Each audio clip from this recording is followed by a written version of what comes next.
बिस्मिल्लाहिर्रहमानिर्रहीम। अस्सलाम वालेकुम नाज़रीन, उम्मीद है आप सब लोग खैर खैरियत से होंगे। एक तरफ ट्रंप के अमन मुआहदे का पूरी दुनिया के अंदर चर्चा है, तो दूसरी तरफ मुस्लिम ममालिक के अंदर स्मूथ फ्लोटीला, वो काफ़िला जिसमें 40 कश्तियाँ और 500 अफराद और बेतहाशा आप ये कह सकते हैं कि 50 से ज़्यादा ममालिक के लोग उस पर सवार हैं, उस पर इसराइल ने अटैक किया है। और इस वक्त क्या सूरत हाल है, 201 लोगों को उन्होंने गिरफ़्तार कर लिया है, 13 कश्तियाँ अपने कब्ज़े में कर ली हैं। इस पे बात करेंगे, लेकिन इसके साथ ही हम ये देख रहे हैं कि इस बात का भी बहुत ज़्यादा चर्चा है कि नेतन्याहू ने किस तरह ट्रंप से 11th आवर में उस मुआहदे के कई नकात चेंज करवाए, जिसके बाद वो तमाम अरब और इस्लामी ममालिक जिसने इसके ऊपर कॉन्फिडेंस ज़ाहिर किया था वो परेशानी में मुब्तला हो चुके हैं। और टोनी ब्लेयर, आपको पता है कि टोनी ब्लेयर का नाम आ रहा है इस वक्त फ़लस्तीनी अथॉरिटी के हेड के तौर पे, और चेयरमैन जो हैं वो ट्रंप होंगे। तो अब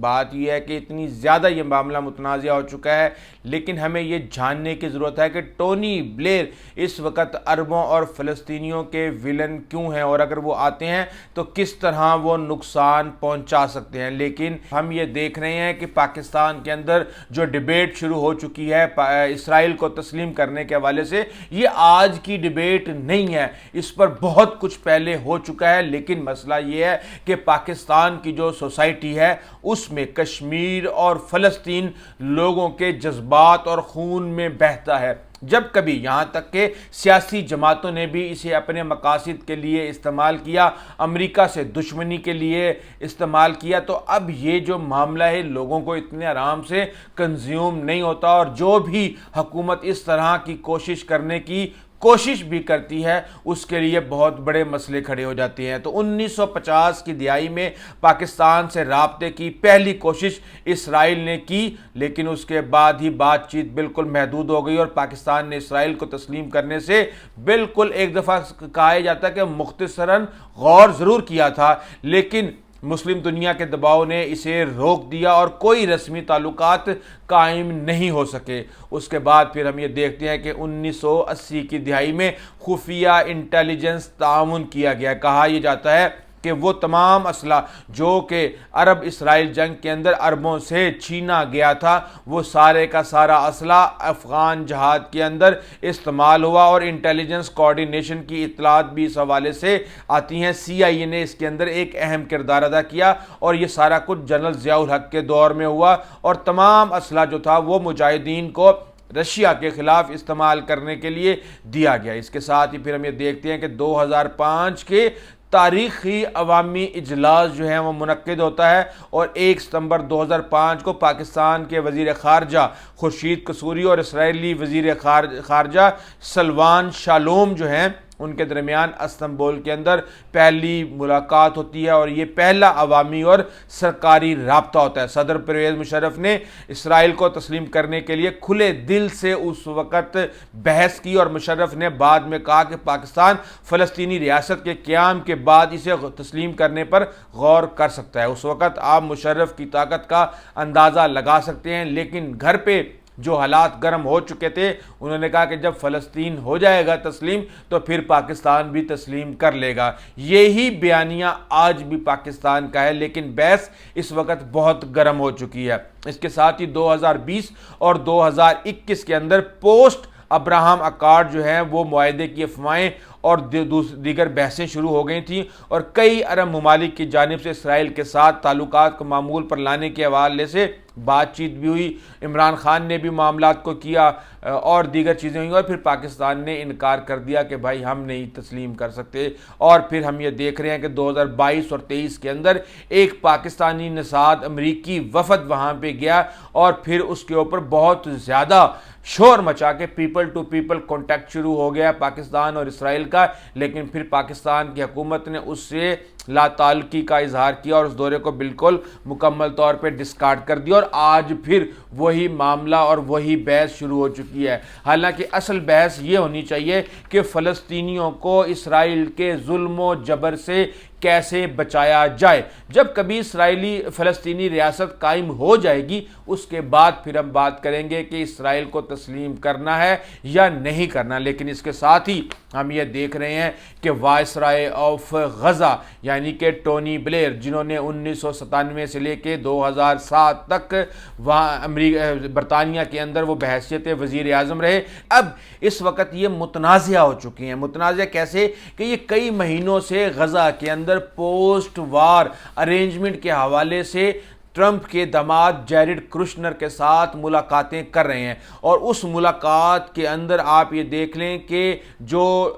नेतन्याहू के मुशीर हैं रोन डर्मर, वो भी, और साथ में विटकॉफ जो कि ट्रंप के मशीर हैं वो भी मौजूद होते हैं। और ये काफ़ी दिनों से खिचड़ी पक रही थी और इस खिचड़ी का जो असल जो मंजर सामने आया वो उस वक्त आया जब अगस्त के महीने में टोनी ब्लेयर ने वाइट हाउस के अंदर मुलाकात की और गज़ा जंग के बाद की हिकमत अमली पर तबादला ख्याल किया। यानी इनको पहले से पता है कि हमने करना क्या है। और एक माह कबल जो है वाइट हाउस के अंदर ही स्टीव विटकॉफ ने मुलाकात की थी टोनी ब्लेयर से और उस मामले को इंतहाई जुर्रतमंदाना और 2 साल की जंग मसाइब और मुश्किलात को ख़त्म करने का बेहतरीन मौका करार दिया था। 1997 में खित्ते में अमन के हसूल के लिए क्लिंटन इंतज़ामिया की कोशिशों की ये हमायत करते रहे और जून 2007 में जिस दिन इन्होंने वज़ीर आज़म का ओहदा छोड़ा उसी दिन इनको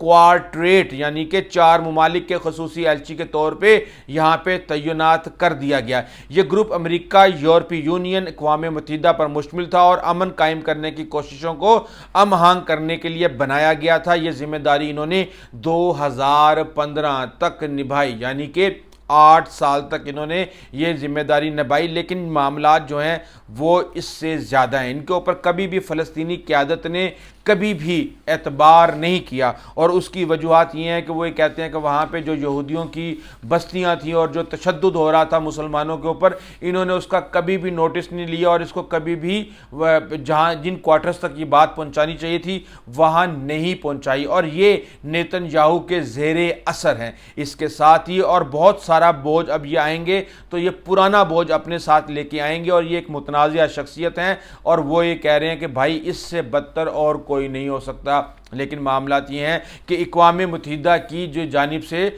जो मकबूजा फ़लस्तीनी इलाकों के लिए नामज़द की गई खसूसी मंदूब हैं फ्रांसिस्का अल्बानीज़, उन्होंने कहा कि भाई टोनी ब्लेयर बिल्कुल नहीं, फ़लस्तीन से दूर रहें। लेकिन इसके साथ ही हम ये देख रहे हैं कि इराक़ के मामले में इनके ऊपर बहुत ज़्यादा लगीज है और इन्होंने जिस तरीके से इसराइल के गोल्स को फैसिलिटेट किया और वहाँ पे पीस बिटवीन इसराइल एंड फ़लस्तीन मुतनाज़िया तरीके से किया, 22 तरीके से किया, तो अब ये वहाँ पे एक बाइज्ड फिगर रजिस्टर्ड हो चुके हैं और इसराइल की मजम्मत करने से ये मुसलसल इज्तनाब करते रहे और फ़लस्तीनी हुकाम के साथ मुसलसल इनके स्ट्रेन्ड रिलेशंस इंतहाई कशमकश और खिंचाव के आलम में रहे। लेकिन इसके साथ ही हम ये देखते हैं कि ये इसराइल और वेस्ट के बहुत ज़्यादा करीब हैं। कभी ये गज़ा नहीं गए, इन्होंने हमास से बात करने से इनकार कर दिया और इसके साथ ही most mistrust figure in the world के तौर पे ये इस वक्त सामने आ रहे हैं। 2003 में इन्होंने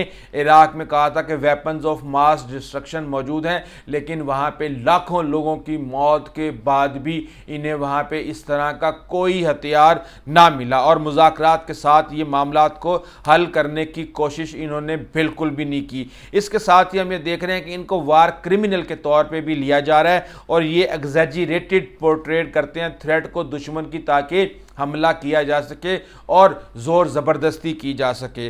तो अब ये एक नेगेटिव फिगर है हमास के लिए। इंटरनेशनल कोर्ट ऑफ जस्टिस के अंदर ये वार क्राइम के मुर्तकिब हैं कई मुसलमानों की नज़र में और इसके साथ ही एक्सटर्नल फिगर हैं, ये फ़लस्तीन से नहीं आए और ये रिपीट करेंगे ओल्ड मिस्टेक्स। इनके बारे में बहुत ज़्यादा बदएतमादी है और ये मामलात को हील करने की बजाय मज़ीद उसके अंदर आग भड़काएंगे और ज़ख्मों पे नमक छिड़केंगे। ایک بات یہ ہے کہ یہ پہلے سے ہی بہت زیادہ ان کانٹیکٹ ہیں ٹرمپ انتظامیہ کے ساتھ، جیریڈ کرشنر کے ساتھ، نیتن یاہو کے ساتھ اور دیگر طاقتوں کے ساتھ. تو بات یہ ہے کہ جب اس طرح کا فگر جو کہ متنازعہ ہو وہ آ کے ان معاملات کو حل کرنے کی کوشش کرے گا تو آپ خود سمجھ سکتے ہیں کہ یہ بیسیکلی انہی کا ریپریزنٹیٹیو ہوگا اور یہ صفائی پھیر کے رکھ دے گا، اور فلسطینیوں کی جو ایک ریاست ہے، جو اسٹیٹ ہوڈ ہے فلسطین، وہ بہت دور ہو جائے گا اور یہ مزید اپنے مقاصد حاصل کر لیں گے. یہ کہنا ہے